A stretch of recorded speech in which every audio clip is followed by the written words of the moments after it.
Hey guys, I am Xenome, and today I have the pleasure of interviewing Diggity. So, if you don't know, actually, let me do my cheat sheet over here. Yeah, I did write a little bit of an intro.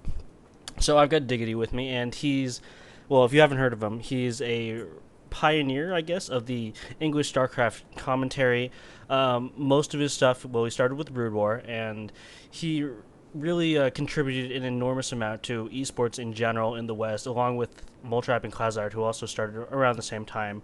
Um, so by doing that, he's really increased the fame, I guess, of esports and the legitimacy. That's the word that I used, and he's also married. And he was one of the first people without an H in their name to do StarCraft 2 commentaries.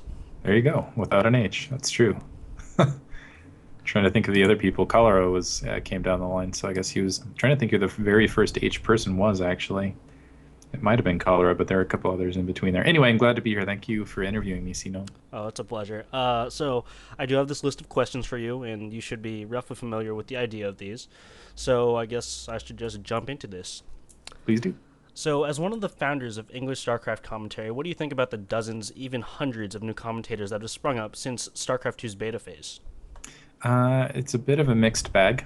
I think there's definitely some guys that I guess the way I feel about them depends on their motivation. Usually, the motivation you can tell just by listening to them, which I guess is kind of weird.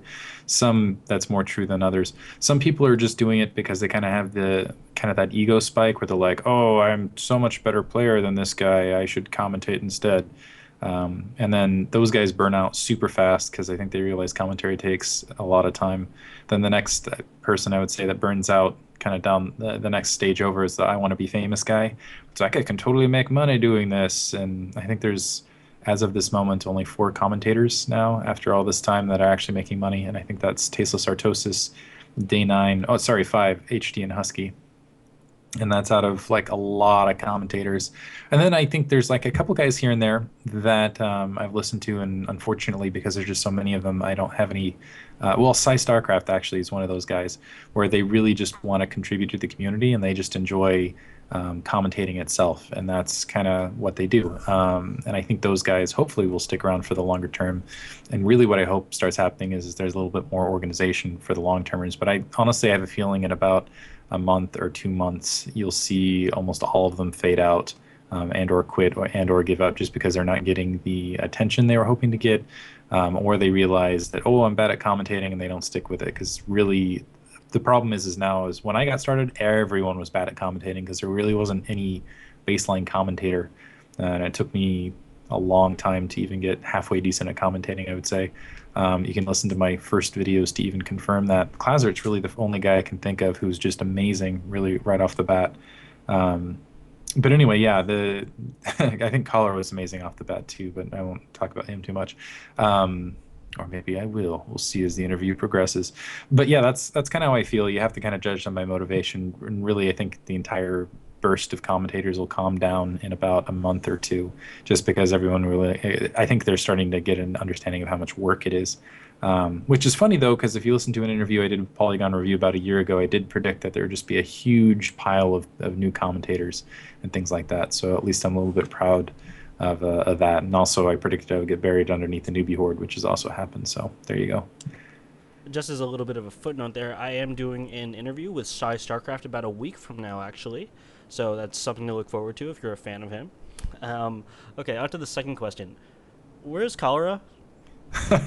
I get this question a ton, like almost every other day, and I get PMs and comments all the time. It's like, oh, or we'll be on Vile Attack, and there'll be a comment on Vile Attack, like, where's Cholera? Cholera, I think, just gave up commentary. I mean, he's left an open thing where he says, oh, I'll be back. But honestly, he put in a lot of work for a long time, and then I think he just burnt out and realized there was kind of a push for a moment where he thought he might be getting some money out of it through some like weird side thing, but that just completely fell apart. And I think that was kind of the straw that broke the camel's back. He's like, oh crap, I'm just going to keep putting work into this. I'll probably never get paid to do it. And then in the meantime, he had grad school and just all these other pressures.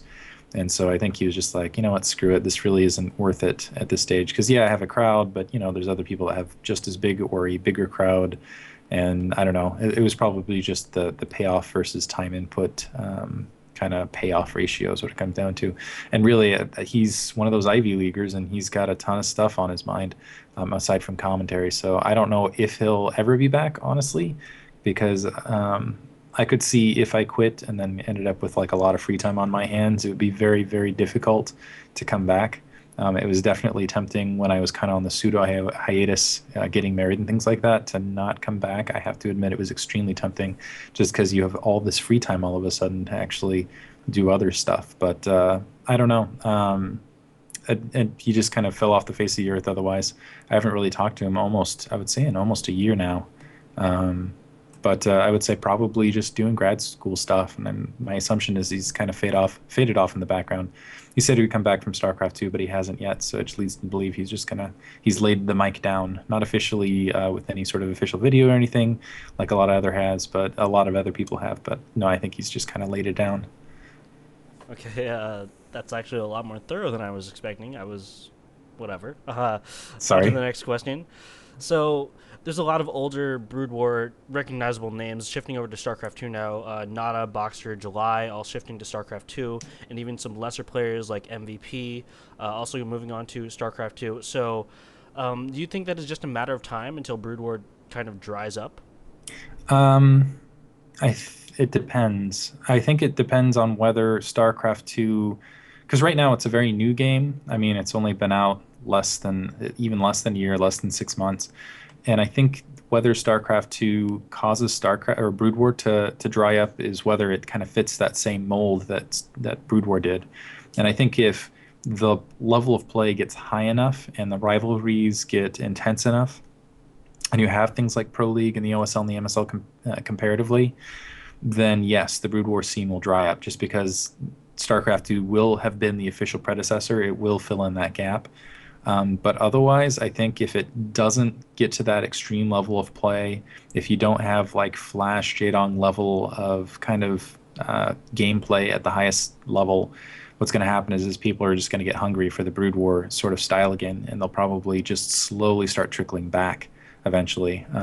Really, I think like StarCraft and things like StarCraft are almost like truth in essence, and I think I'm kind of John Stuart Millish in the idea of that, which is if something is truth, if there's like something inherently awesome about StarCraft, you can't beat it down. You can bury it for a little while, but it's just going to eventually spring back up and come to light. It might take a long time, but it will come back if it is as awesome as it is. As long as it doesn't, I guess, again, the caveat is that is if StarCraft 2 fills in what Brood War was kind of there. And some people may be like, no, never, that will never happen. But it has yet to be seen. So, yeah, I guess time will tell.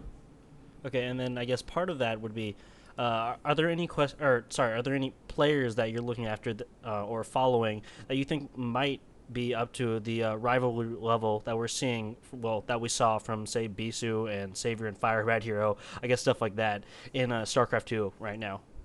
So I don't feel like there's any major rivalries that have kind of formed right now. I think there's definitely some players I'm trying to keep an eye on, and most of them are obviously there's the EG guys in the US scene. I've definitely also kept an eye on QXC because I don't think we've seen his full potential yet. Also, Zelnick is another guy I've been keeping an eye on because I almost feel like he just has kind of the tournament jitters, and as soon as he gets over that, I think he's going to be a fantastic player for the U.S. scene too. But really, what I'm hoping will happen, I guess I'm not really following as many as the Korean players that are lapping over because I already know that they're amazing, and I already know that they put in a lot of time, and they had the sponsorships where they could just dedicate time to play StarCraft as a profession. What I'm hoping is that'll happen everywhere else too. That'll happen for the Europeans. That'll happen for the Americans. That'll happen for the Chileans, the much aligned Chileans. And basically, we'll start seeing more than just we'll start seeing some of that local competitive stuff. I definitely see the groundwork for a lot of the just friendly rivalries, even in the United States or North America, I should say. But it would be awesome to see some of the big international sort of rivalries, like seeing Grubby maybe all of a sudden being a big rival of one of the old school guys like Jelizerg or something like that. So that's I guess rather than looking at the players and rather than looking and kind of following their progress, what I'm really looking at is them